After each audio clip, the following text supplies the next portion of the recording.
एक ऐसा नगर जो समय की रेत में दब गया, लेकिन जब फिर उभरा तो उसने प्राचीन भारत की महानता की चुप कहानी सुना दी।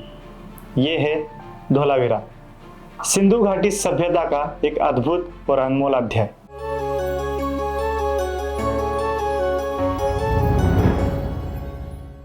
गुजरात के कच्छ जिले के रण में खादिर बेट नामक द्वीप पर स्थित है धोलावीरा। लगभग 4,500 साल पुराना यह नगर 1967 में पुरातत्वविद जगतपति जोशी द्वारा खोजा गया और 1990 के दशक में आर.एस. बिष्ट के नेतृत्व में विस्तृत उत्खनन से यह विश्व पटल पर आ गया। धोलावीरा केवल एक नगर नहीं था, यह एक बौद्धिक, प्रशासनिक और आर्थिक केंद्र था। हड़प्पा और मोहेंजोदड़ो जहां दो हिस्सों में बटे थे, वही धोलावीरा में था गढ़, मध्य शहर और निचला शहर।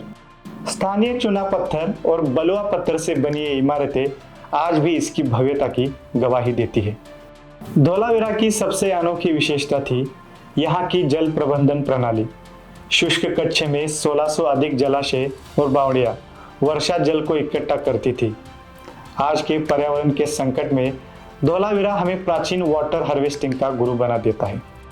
धोलावीरा था एक व्यापारिक केंद्र। यहाँ से तांबे के उत्पाद, कौड़िया और अर्ध कीमती पत्थरों से बने गहने राजस्थान से लेकर ओमान और यूएई तक भेजे जाते थे।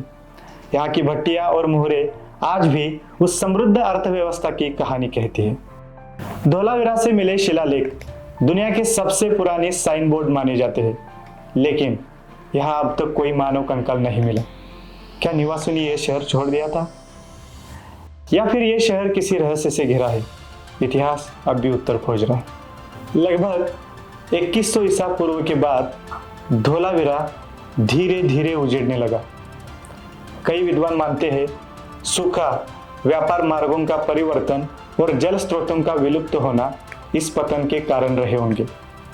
फिर सदियां बीत गई और ये नगर समय की रेत में दब गया। 20वीं सदी में फिर खुला इसका पन्ना। उत्खननों ने यह सिद्ध किया कि सिंधु घाटी सभ्यता केवल हड़प्पा और मोहनजोदड़ो तक सीमित नहीं थी, बल्कि धोलावीरा जैसे नगरों ने भी इतिहास को गहराई दी। 27 जुलाई 2021 धोलावीरा को मिला यूनेस्को विश्व धरोहर स्थल का दर्जा। यह भारत का 40वां और सिंधु घाटी का पहला ऐसा स्थल है जिसे यह सम्मान मिला। आज ये केवल एक पुरातत्व स्थल नहीं, बल्कि प्रेरणा है प्राचीन भारत की बुद्धिमत्ता और दूरदर्शिता की। धोलावीरा की दीवारें आज भी कहती है कि जब संसाधन सीमित हो, तब भी मानव दृढ़ता और विज्ञान संगठन से एक स्वर्णिम समाज रच सकता है। ये खंडर नहीं, प्राचीन भारत का जीवित इतिहास है।